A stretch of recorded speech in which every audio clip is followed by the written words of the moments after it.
Hello, welcome to diary number 4. I didn't record yesterday because I was feeling very dizzy for some reason. And then, but then I also stayed up the entire night talking to English guy that I talked about yesterday. Um, I'm also remembering I shouldn't name drop people actually. So I guess he'll just be forever English guy. Um, so currently it's not even morning, it's like 2 p.m. But I woke up like an hour ago. So I have my morning coffee, I'm still in my pajamas, but I'm ready to talk.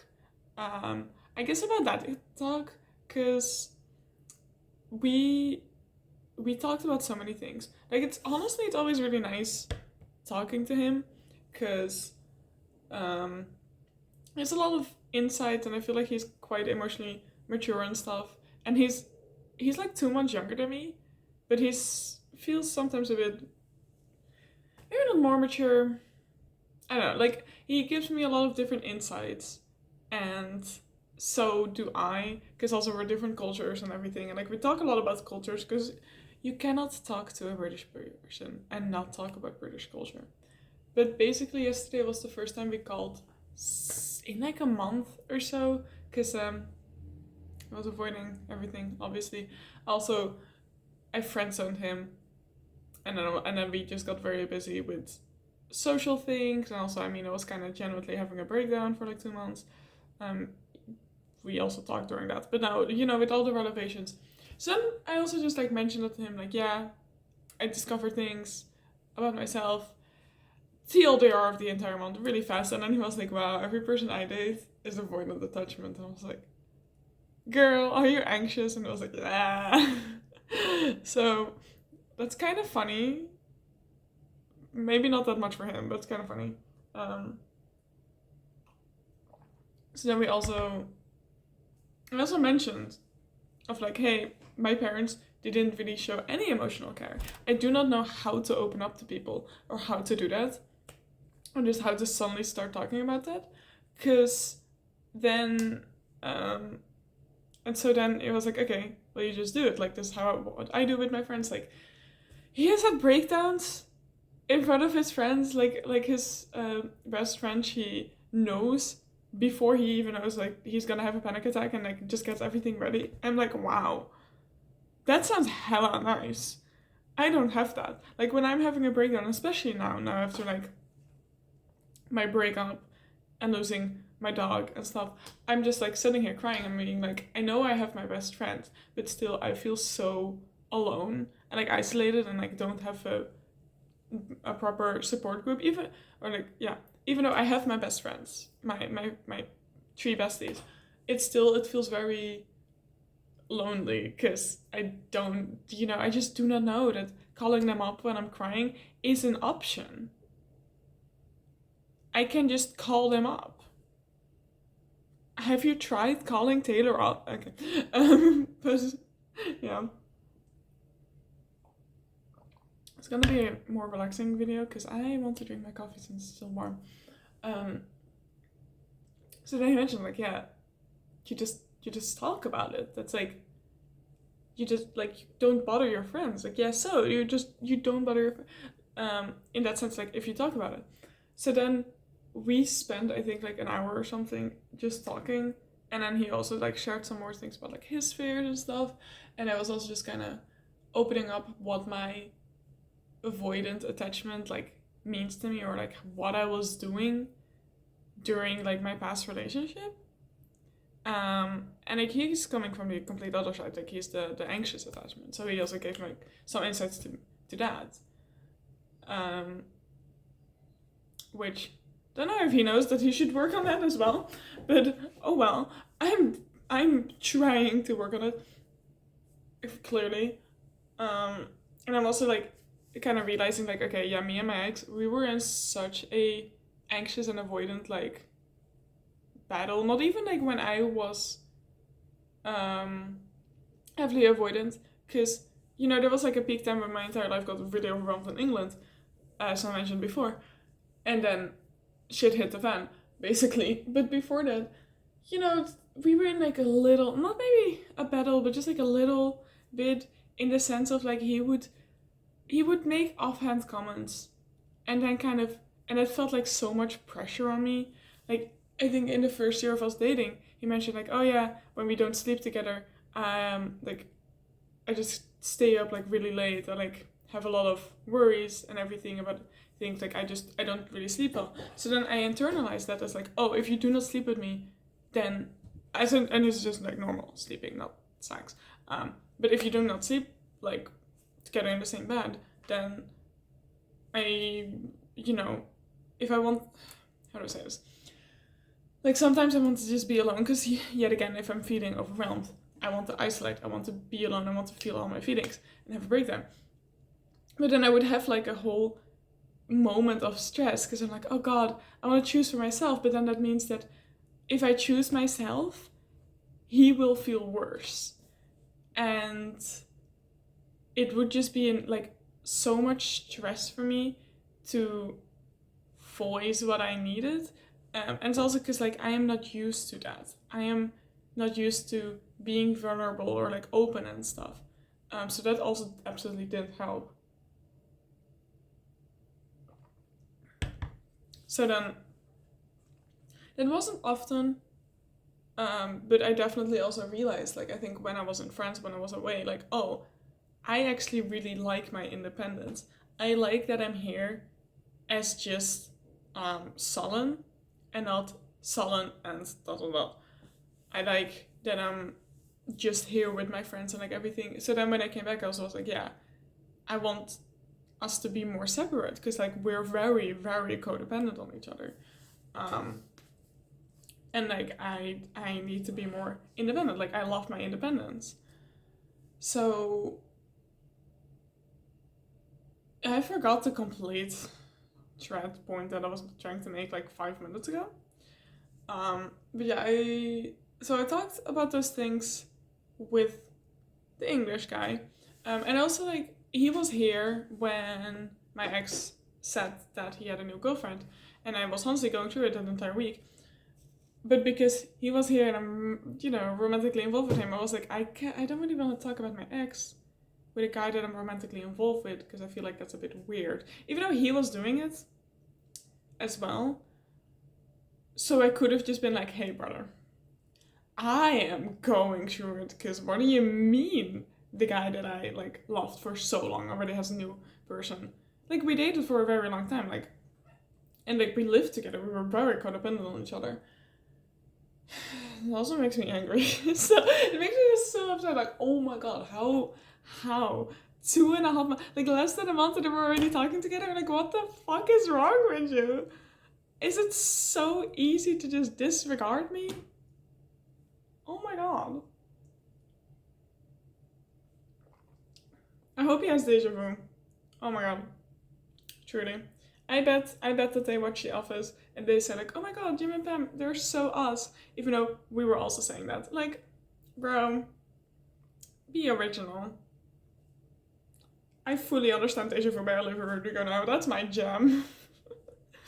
But yeah, I opened up to the English guy and we talked for like so long. And we also just kind of talked about like some fears, and I talked a little bit about my parents and he was like, oh yeah, I call my parents and like he's like, oh, I love you, and like I just forced like the hug and stuff eventually, and then I was like, that's not even an option. And then I told him like, yeah, the only times when we call is when somebody is dying or is dead. My mom called me once on my birthday, and then his face was also like, once on your birthday, that's bad. And I was like, well, they text us. They were here last year, just like a day after or so. But they don't call. Like, the one time they called was also really awkward, and I was just about to leave, so I don't mind it because I find it very, very awkward to call with them. But yeah, then that's also the thing. Ever since I moved out of my parents' house, I've been talking a little bit of like, oh yeah, this is like how it felt with my parents. This is how like they worked. Like, oh, I remember being in first year, so that's like 3 years ago now. I made this friend, also something, but I made this friend and I told him like, oh yeah, I always wanted to move out since I was 12. Like, I always felt like I needed to walk on eggshells around my parents. And then he also just kind of looked at me and was like, girl, that's not normal. What? That's not normal.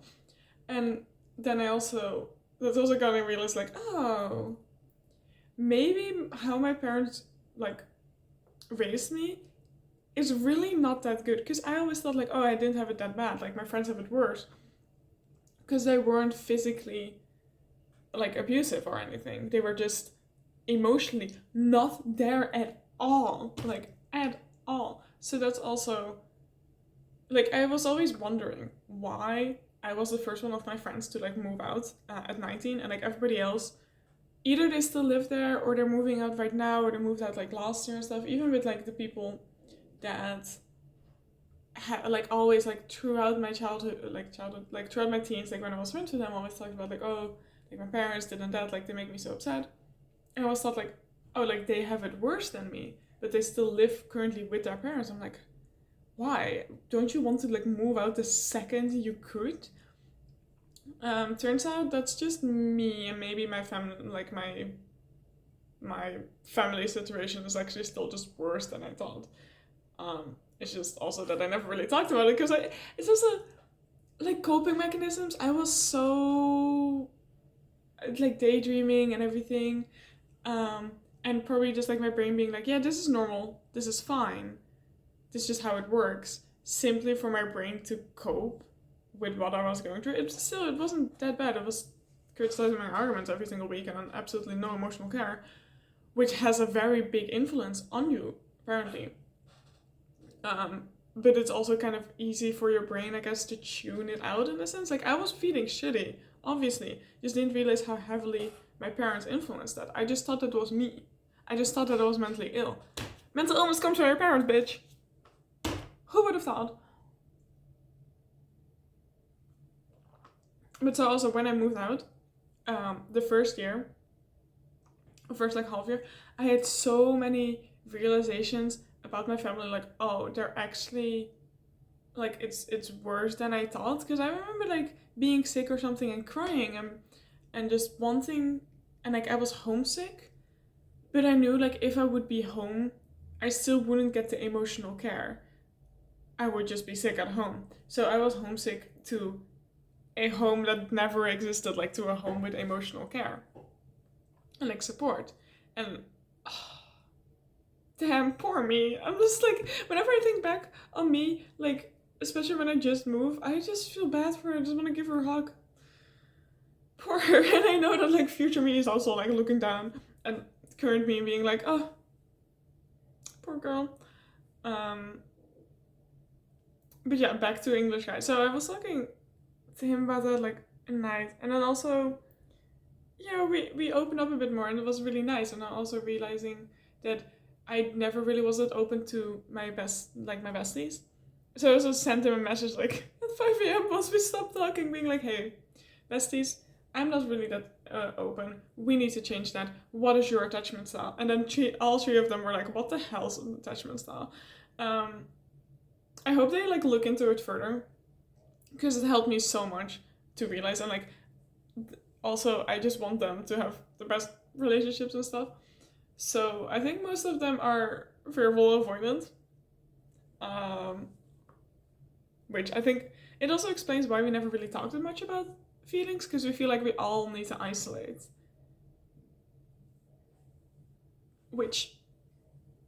So yeah, they're my besties, because we're all on the same level of emotional maturity. Wow!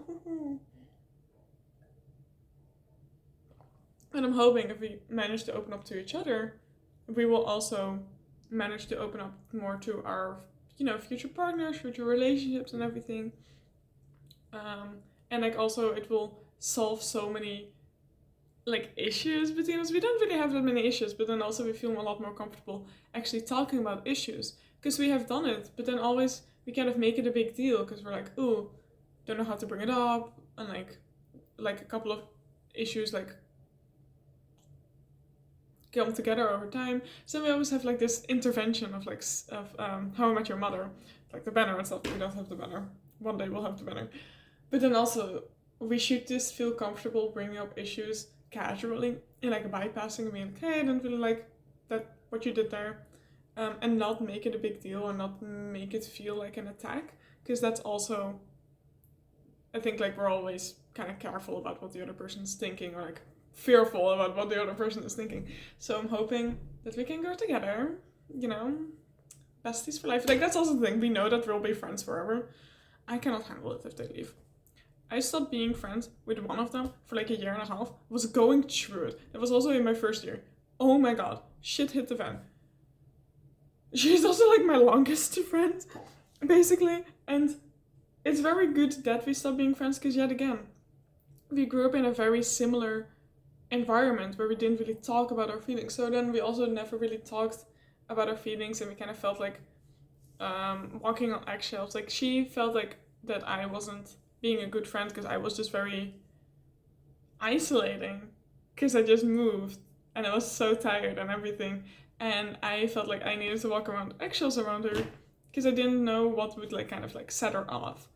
So I think we accidentally kind of like acted out as each other's parents, and we're like, oh, and then because we never learned how to communicate or like how to properly say that, when we started communicating about it, it was already honestly too late. And then we were like, okay, we're not gonna be friends anymore. Like, it was like kind of a big outfall. And like then I became depressed. Like then it was a half a year of every negative thing ever happened to me. Not fun. Slowly got my life back together after like half a year, and then also went to therapy because I was like, holy shit, this is so bad, I really need to go to therapy. And you know, like throughout the entire year and a half, I was missing her. Towards the end of it, so like somewhere in like November, like after a year, I was more okay with it, and I was like, okay, I'm making new friends, I'm more social. You know, there will always be a part that will like miss you, but you know, maybe in some future that will just be a friendship that has just, you know, it passed. And then we became friends again. Because with our friend group, we're so silly. So with the besties, when we became friends, we watched Guardians of the Galaxy, like 1 and 2, and then we saw like, oh, the third one comes out like on the day that we met for the first time, like in real life, because we were internet friends, but like in 2 years. So we're like, we have to watch it no matter what. We have to watch it together. We literally said that, no matter what, and we all just thought like, oh, we'll be best friends forever. So then only me and 2 others, TNT. I'm just gonna use the initials, TNT. They were we and me, as we were still like friends. And then there was a guy, D, and like my best friend, and who I stopped being friends with. So then we went to the movies, and like we before that we talked it out with Anne, and like we just apologized and stuff, and after that we very quickly became friends again, and like that moment felt like as everything fell together again, which was very nice. Like everything in my life just kind of fell into its place, and it felt so peaceful, and I will forever chase that, because I will find it back. But that's genuinely, I remember sitting outside somewhere in my neighborhood next to the water, writing in my diary and being like, feeling so at peace and being like, oh my god, have a boyfriend, have my best friends, have my best friend back. Life is good. And now obviously I lost the boyfriend, the ex, but sad to say, very much needed, because clearly I'm now like, sometimes you need to lose something really dear to you, really close to you, in order to like wake up and get your life together. And for me, you know, it's been 4 months since the official breakup, so for me it took a bit longer, but also I was in survival mode in England. I think I was also just there in the same situation at my parents' house, just kind of my brain blocking out how bad it was for me, simply to survive, simply to cope. So like now if I think back on it and stuff, I find it really hard to think about, because I hated being there. Like, it was good sometimes, but also it was so bad for my mental health. So like yeah, so now I had the wake up call. I have the kind of like, I feel maybe that is the final missing puzzle. Like after this, I can have very healthy relationships, and like if shit hits the fan, I can work through it with my partner and with my friends and like with my support system, instead of thinking that I'll need to do everything on my own. Because also like during the relationship, it was honestly going very well. Besides some minor things that I'm now realizing, like, ooh, maybe not that good, but that's also related to like our anxious and avoidant attachment. And then, I passed the breakups were exactly the same with the avoidant attachment. So now that I've realized that, and now I'm like trying to actively work through it, hopefully, next time I will not break up, or next time we'll break up simply because like, oh, we have different goals aligned. This is not just my mental health telling me like, oh, we have different goals aligned. We genuinely have different goals aligned. Like, you want to travel the world, I want to stay here and focus on my career, you know.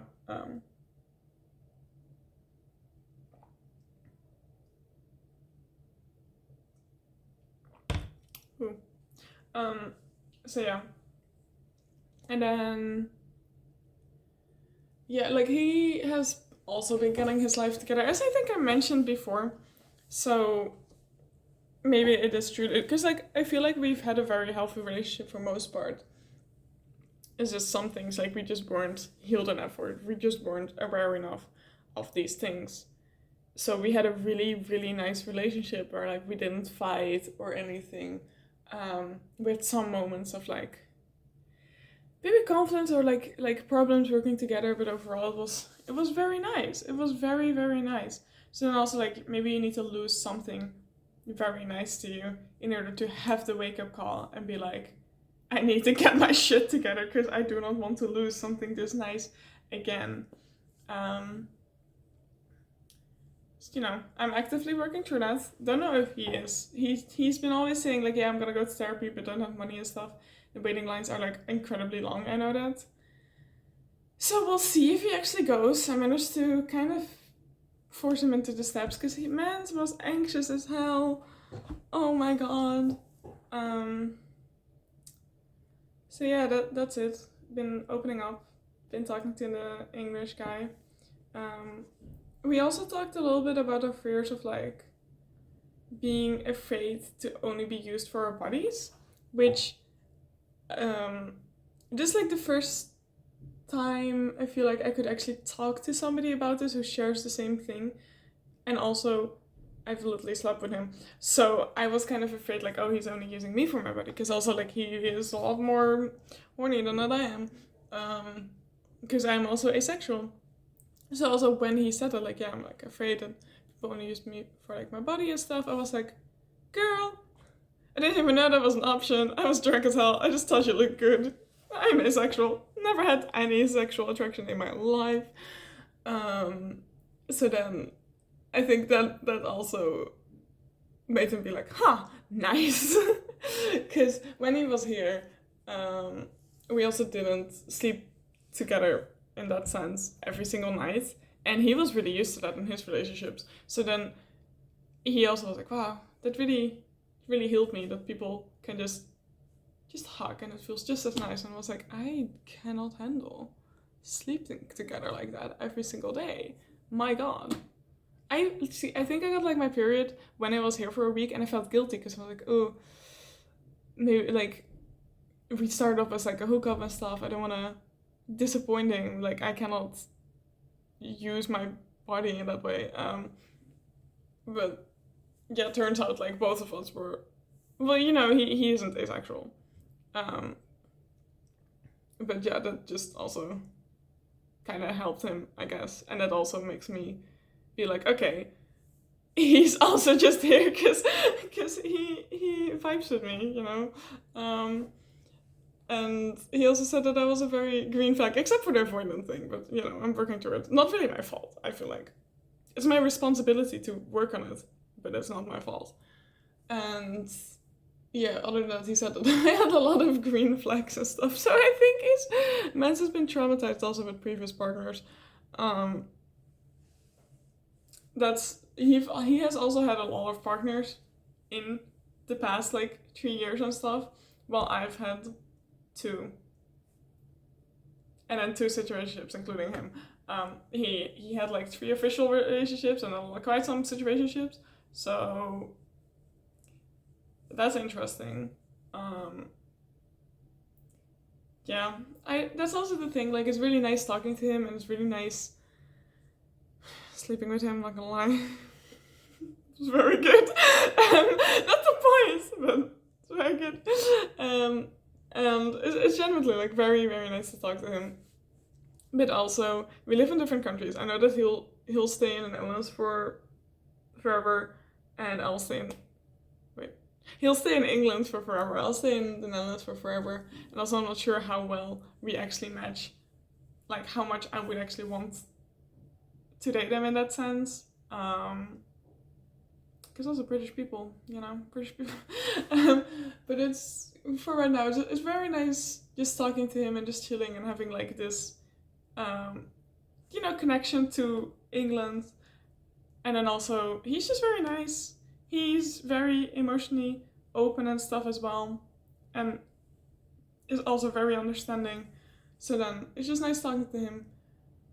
But also, like, I don't think I really have feelings for him. But a girl loves attention. I don't know.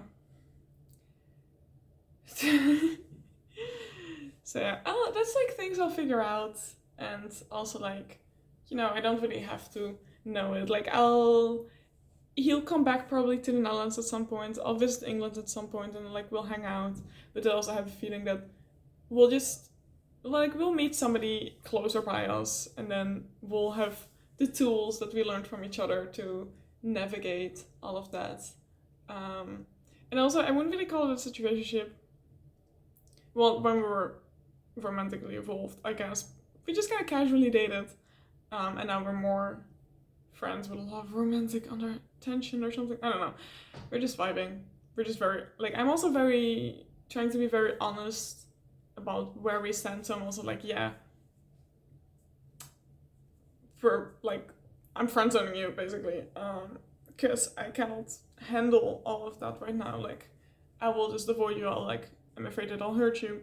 And like, I told him already that like a month ago, or like a little bit less than a month ago. And he was so understanding. I was like, yeah, you have like a lot going on, so like don't worry and everything.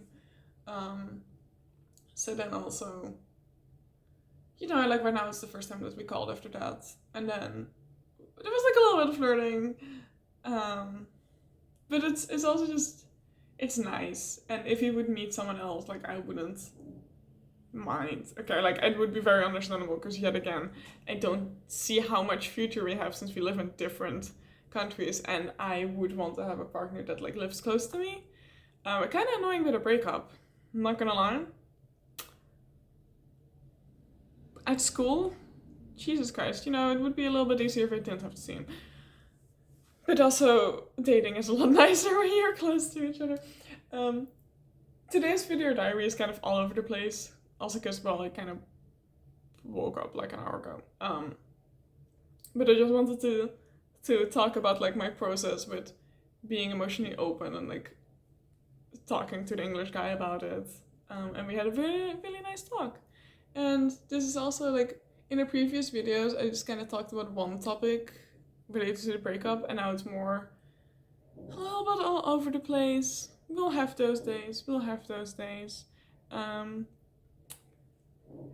So yeah, I think this might be kind of fun also to look back on eventually, like once I don't need these video diaries anymore or something, or I'll like change them, then I'll like look back on how I was doing during this period of my life, and it's kind of like seeing how I changed, or like what was going on in my mind. And it might also be nice for if I get like a new partner and like I'm feeling avoidant or anything, like just maybe like good luck Charlie, video diaries for myself, good luck Saland for your future things.